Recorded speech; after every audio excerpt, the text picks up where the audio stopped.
As you know, 2 years ago, we started having discussions throughout the community about how to build trust in West Michigan. We needed a better understanding of what trust is, how to measure trust, what can be done to impact trust. And Jack Daley will describe what's happening with our Trust Lab, which you know about, which is designed for those very purposes. Discussions developed with Neil at CSR to determine how we could measure trust in West Michigan and gain an understanding of how to positively impact trust in communities we serve, particularly business and nonprofit trust relationships. Around that same time, our North American Federation, that includes all Better Business Bureaus, now called the IABBB, the International Association of BBBs, conducted its first ever Trust Sentiment Index working with the Nielsen Company. Our study builds on the work done in that initial national research, gaining an understanding of what drives trust in West Michigan, related to specific types of businesses, and an overall index of trust throughout our service area. There is a 2-year time difference between that national study and the newly conducted West Michigan study, and it's not at all unlikely that the lower trust measures that are being reported in our study may well correlate to lower trust throughout the country this year, based upon other international and national trust measures in 2018 and 2019. One BBB team member who has invested a lot of time and talent working with CSR on this project is Tiffany Ewigleben, our digital marketing director. Tiffany has valuable and interesting perspectives on this research. Okay, thank you. So my role at the BBB really is to kind of communicate our vision and our mission to all of our stakeholders, and that's consumers, that's businesses, that's nonprofit agencies, and that's the 38 counties that we serve. We've had a really unique opportunity with this assessment and with the creation of Trust Lab to sort of further articulate and define that vision and have kind of a foundation and quantifiable data where we can base that and really kind of share it with everyone in a more authentic way. So the report overall looks at consumer perception of trustworthiness among businesses, both nationally and locally, and then it looks into the factors of trust, like what factors influence consumers' perception. So this report, once you dig into it, it's sort of a high-level overview of all the findings and letting the data speak for itself. So there are a few things we found really noteworthy. They're kind of included in your packet, so you'll be able to look at the infographics there, but I want to touch on 2 points. So as Phil had mentioned, this report was kind of spearheaded with the National Trust Sentiment Index. So that question was posed to consumers, and they asked, how trusting are consumers when working with the business for the first time?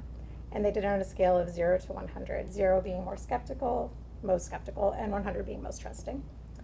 And then we posed a similar question to our local respondents. So nationally, you see there's a score of 67.5, and the West Michigan average is 57.2. And we kind of divided West Michigan into 3 different regions. It's interesting that the north, south, central, and south kind of increase with the level of trustworthiness, but there's pretty distinct difference between each of those regions. So the other thing I'd like to touch on, okay, so this goes into factors of trust. We had a list of different factors that we asked our survey respondents to rank on what was most important and least important when choosing to work with a business, as far as what made them more trustworthy or what they valued as indicators of trust.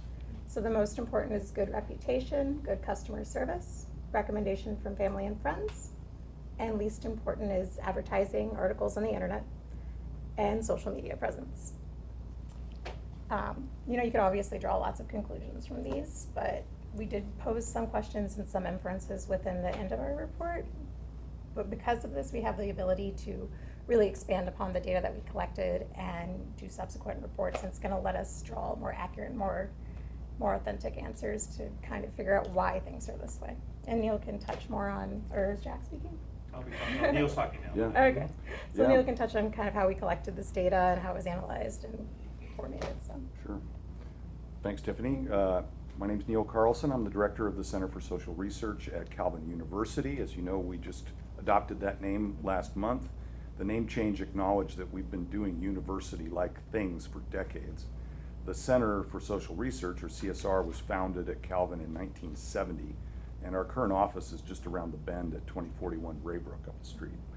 Our team functions like a professional R&D consulting firm. We collaborate with campus and community partners like the BBB to provide social scientific evidence for better decision making. We employ and develop current students and recent graduates as 12 of our 16 professional staff.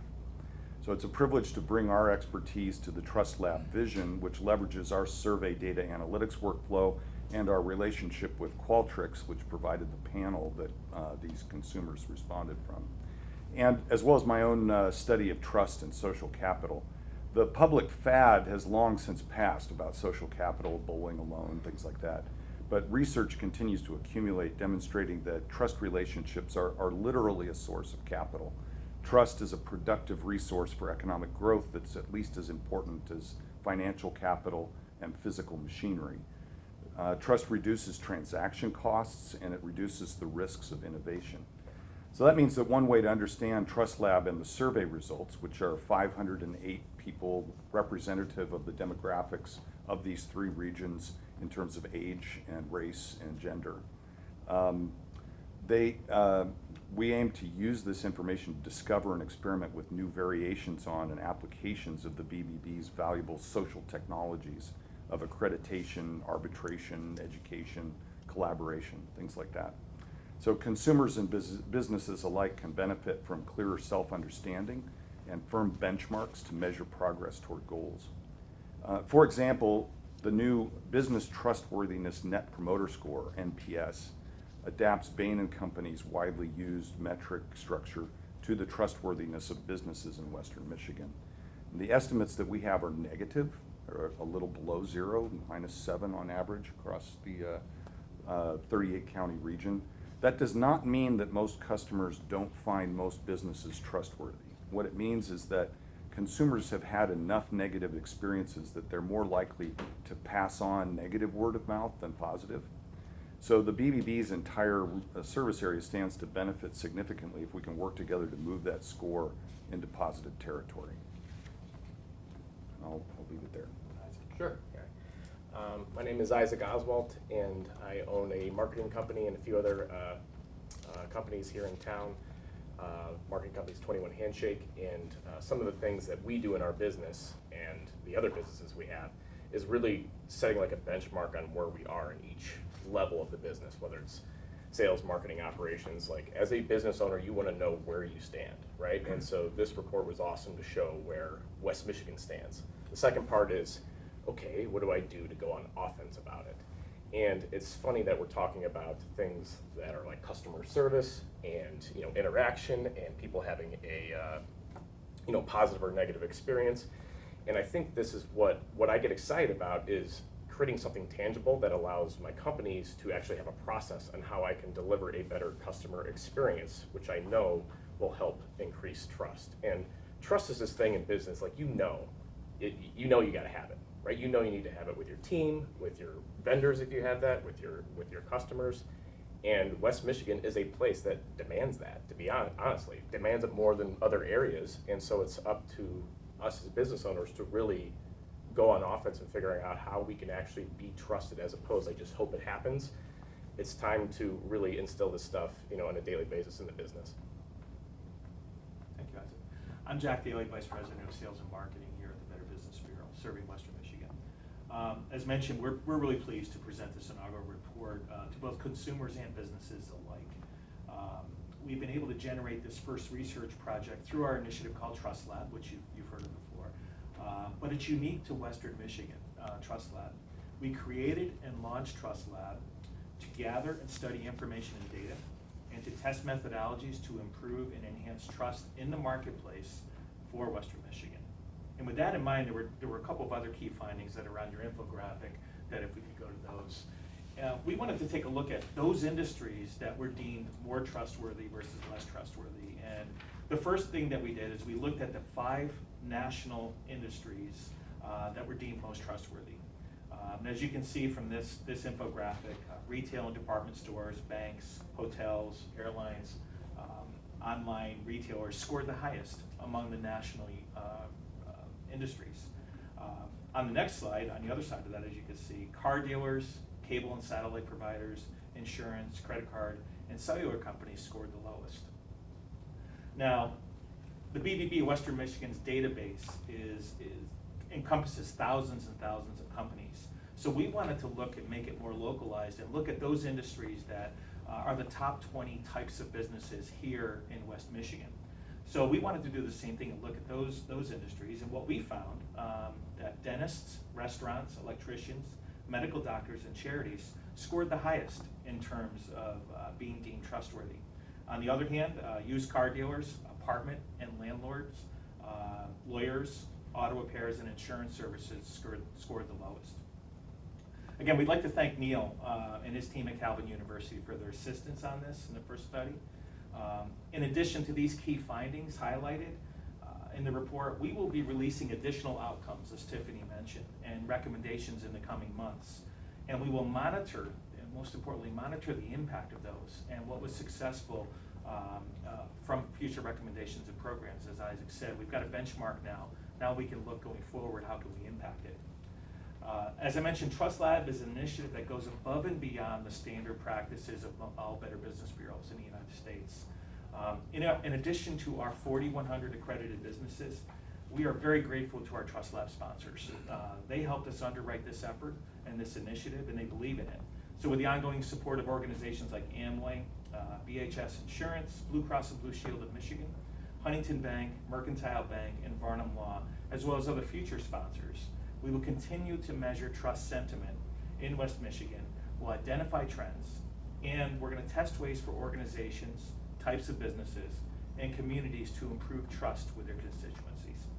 So again, the goal of Trust Lab here in West Michigan is to have West Michigan be the most trustworthy place in the United States to do business. So with that, we will open it up to questions, and I know there's a lot of information in there, but we're excited about this, and we look forward to continuing to provide additional data to not only, as I mentioned, companies, but also locales. Okay. On the presentation, those infographics that were shown, could I get copies of those? Absolutely. I don't see them in the report. There's a card, I believe. Okay. Oh, there it is. Back. Yep. Oh. And then they're in the electronic copy, electronic release. Yeah, as a matter of fact, the website, bbbtrustlab.org or bbbtrustlab.com, has all this information you can link off of and check on the report, look at how we're working with companies and organizations going forward as well.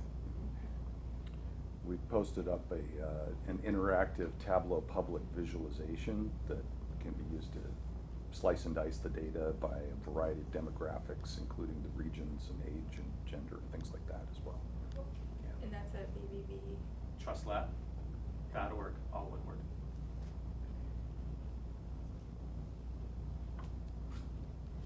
Now you said that one of the main points of doing this is to get everything out on the table and create a benchmark.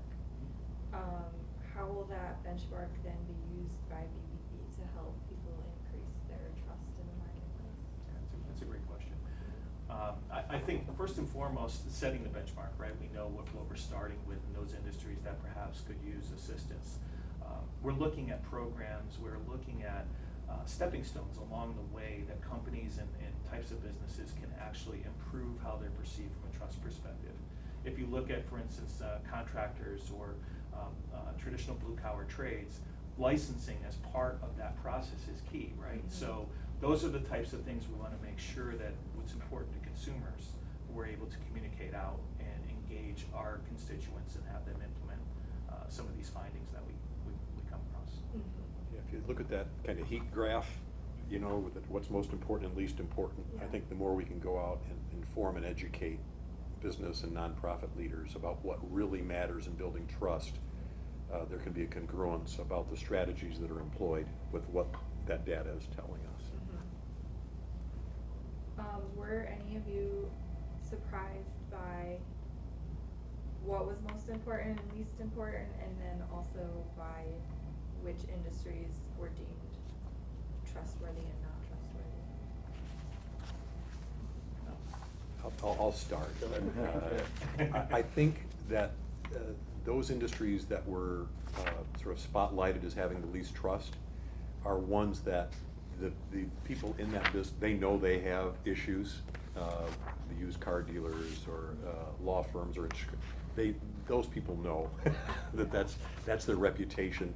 And a lot of times, people are going through an expense that they don't really want at that time, right? So their car broke down and they don't got the money and they gotta buy a car, and it's used cars in particular. It's, even though they have those products now to try to help you know the histories of those cars, sometimes you really can't track down that history. There's a lot of, in the used car business as opposed to the new car business, there's a lot of folks that may not have all the practices and staffing in place in order to build trustworthy practices.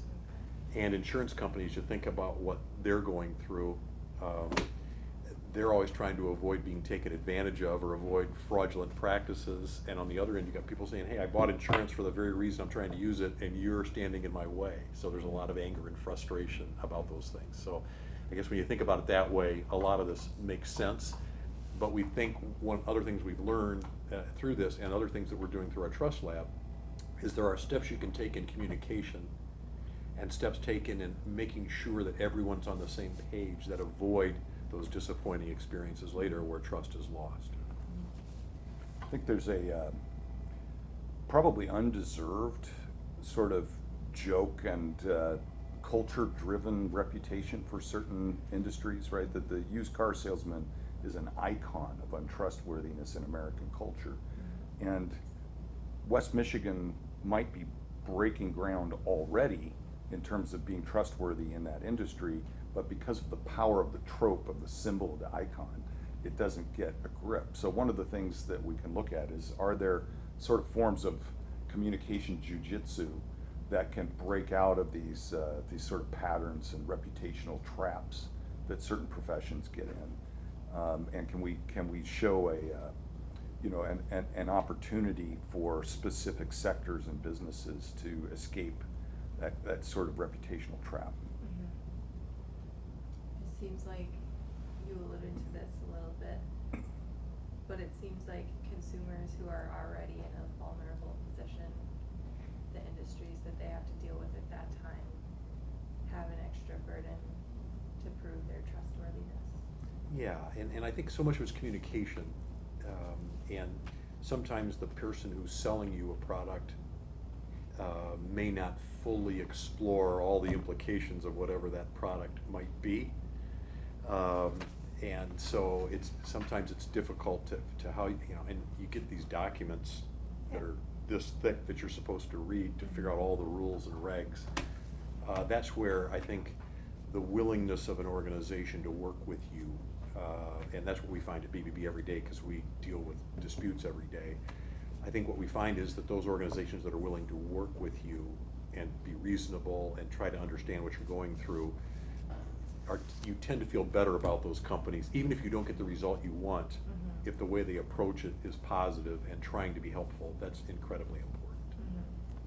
And I think when you're looking at the least trustworthy, there's credit card plans, apartments, rental landlords, insurance, car dealers. There's like an underlying complexity with any of those transactions, like you're saying, with paperwork, with warranties, understanding that. And trust in general is built on empathy. So like Phil was saying, having that communication, having that ability maybe even to articulate to the salespeople and to the people there and say, hey, you need to really lay this out for the consumer. This isn't their day-to-day life. This isn't their day-to-day existence, understanding these warranties. So just broadening even that. So. A metaphor that I've found useful is the growth of traffic circles in Metro Grand Rapids. Particularly senior citizens, in my experience, find those to be confusing, disconcerting, right? And they'll say, I feel unsafe going into the traffic circle. The strange thing is that's what makes a traffic circle safer, is when you're entering it, you feel unsafe, you slow down, you're less likely to have an accident. And in some respects, some of these industries are doing things that are complicated, they confuse people, but the confusion, the source of the confusion ought to be a source of confidence, because the necessary legalese and stuff has been put in place to protect them from exploitation. And so there's an opportunity here to use the Trust Lab to explore ways to communicate that kind of value. I think further on that, when you look at how companies communicate to individuals, even on their website, language about guarantees and warranties, when it's not clear, when it's not clearly defined out for consumers, it can be misleading. And that certainly denigrates trust for the consumers as well. It's a simple exercise of showing businesses how it's extremely long-term valuable to make sure you don't get a yes on day one only, but you get a yes on, day 731 after 2 years, right? Can you still get a yes? Because that's the experience. The first part was, what did you tell me? And you got me excited and I made a purchase. But after, if it's something that is you've had for 2 years, or it's a service or something like that, what do you say about that company 2 years later? That is the foundation of how that business is going to be successful or not. And the key component is going to be trust. It's how you treat that person, how you educate them, how you communicate with them. Are you transparent? Are you willing to have a challenging conversation? Sometimes they're not fun, right? But are you willing to say, hey, this is what's going on. We made a mistake, or here's what we need to do together. It's their point. It's really removing fear and making them feel as safe as possible in something that they obviously need your help for. And that's a foundation that needs to exist within the customer base and the workforce for the company as well. Two questions. I see banks is on this breakdown of mostly to very trustworthy industries. What about investors or financial planners? Did that come up in the research at all or in the survey?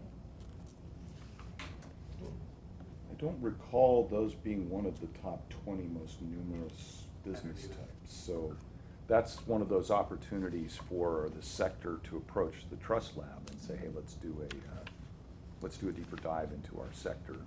My guess is they're more than numerous enough to justify the work, but not numerous enough to get onto this sort of regional benchmarking work. I know there are a lot of regulations for financial planners, but I think people feel vulnerable going to one because usually it's a one-man operation from they're licensing the brand of a larger entity, and Right. they can set up shop, and it feels kind of sketchy sometimes. Yeah. So I don't know, that might be something to look into. Yeah, that's great input. Well, Yeah. and that's actually, the irony of our time is that we're flipping the script from trust and expertise to suspicion of expertise, precisely because it complicates things and it makes it difficult to apply common sense. But the fact is that some slightly more complicated methods that come out of things like social science can address those things. So if a consumer can see a financial planner and know that their reputation score is based on a representative sample of all their customers and not just cherry-picked from a few of their favorites, Right. then you have a different trust in the numbers than you do if you know there's bias. And so one of the things that we can do is try to help people validate third parties, a wide variety of third parties, not just the BBB or whatever, in applying research methods that actually have some validity in representing customers' experiences, making reputations less vulnerable to exploitation. On the most important and least important factors of what makes a business trustworthy, I was a little surprised that social media presence and internet articles were among the least important, especially for businesses like restaurants and online retailers, because they kind of live and die by the reviews these days. So I just wondered if you can speak into that at all.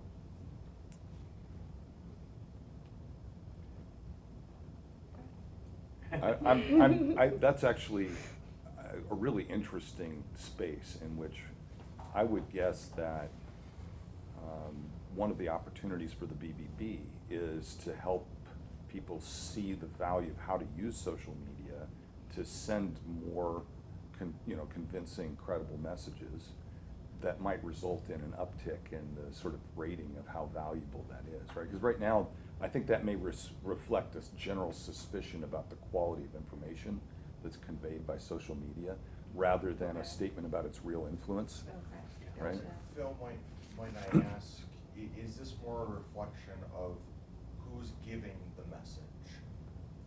Looking at the most important and the least important, who's actually providing the information?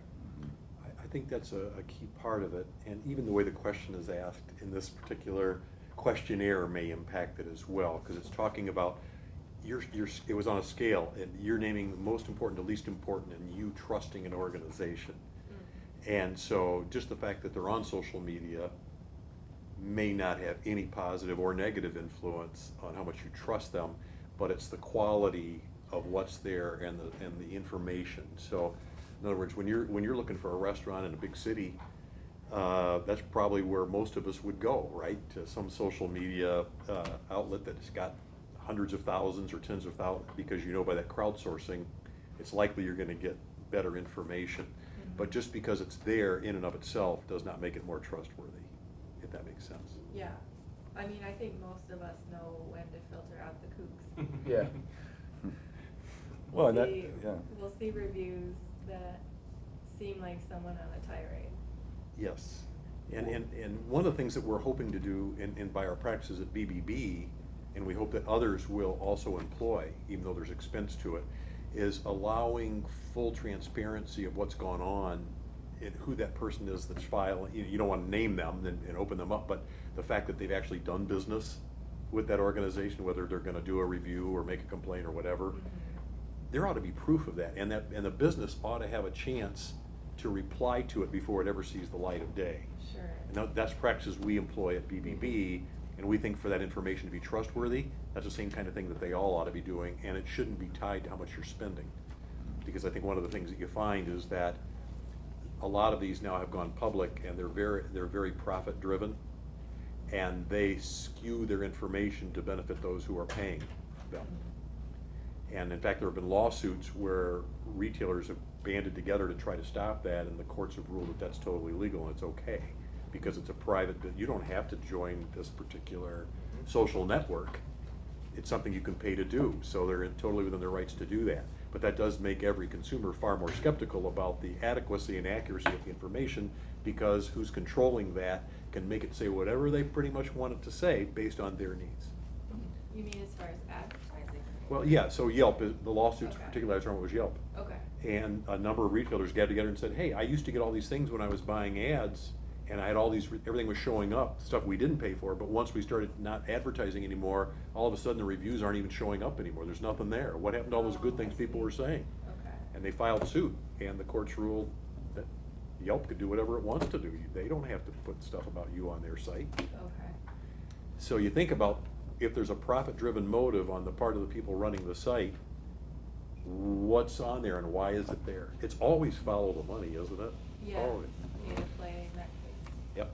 In regards to the social media and articles and that kind of stuff, to me, when I see that being least important, is I see that as there's an opportunity for businesses to improve doing that, to have a more transparent, authentic social media experience versus just show them what we want them to see, that kind of stuff. Now, obviously, you don't want to like paint yourself in a negative light, but more long form content, really introducing the wait staff or introducing the chef who just made this new dish and would love you to try it Friday night. Those kind of things would create a little bit more trust, because like you know what you're getting, like you know what ingredients went in there. You know, for me personally, if I order something, there's maybe something I don't want in it, and if I have a picture of it online or an article where they put all the ingredients and talked about it or something, whatever that is, Yeah. I feel more safe going there because I know I'm going to get something that I like. So that's just one little one little example. But at the end of the day, I see that not as like a negative, like they don't care about it. I think more people need to do it better, and it'll be more influential just outside of a review. And to Isaac's point, when you're looking at the bottom three, it's advertising, articles on the internet, and social media presence, and those are almost the same thing at this point. If having a social media presence for a business tends to be just advertising, if people aren't really conveying what they are and who they are, and they're just pushing their products, and there's a skepticism there, because they're all kind of aligned that way. And there is definitely opportunity for businesses to approach those things and maybe have those add to that good reputation factor. Yeah, I definitely think some brands are doing it better than others. Yeah. And that goes to a basic principle in building political trust in political science is what are called credible commitments. They involve powerful players, which in this case might be businesses vis-a-vis consumers, publicly tying their own hands, making commitments not to do certain things that might exploit other people. The US government is really powerful precisely because it limits its own power in certain visible ways, and this is demonstrable. So if you think about using social media to be tenacious about making commitments to consumers that people can see that they're being made and being fulfilled, answering a complaint in a way that isn't just a one-off, but demonstrates a conversation about how we're going to reintegrate you into our community of buyers. That kind of tenacity, most organizations see the toxicity come out when they invite feedback. They get scared and they back off. Right. It's the ones that push through, get through the toxicity, and stick with it until they've kind of demonstrated to a core group of people, we're with you, that you start gaining the benefits of a feedback culture and trust building exercise. And you were talking earlier about some of the least trusted industries, and typically, I mean, it's not all of it, but most of them, you were saying that, were more complex and required a fair amount of education, right, and understanding. And some of the maybe not social media, or some of the articles, blog, that kind of stuff, I think that today's consumer is forcing us to really provide as much education as possible, and control that education and say, hey, do you know what you're signing up for? This car is 12 years old, just want to know, this is what we think, this is what we're going to check, but here's other things that we're not sure of, right? And are you willing to say that as a business? Are you willing to go ahead and try to create the most clear picture that they can make a decision? And that's a great step forward of being more trusted. True.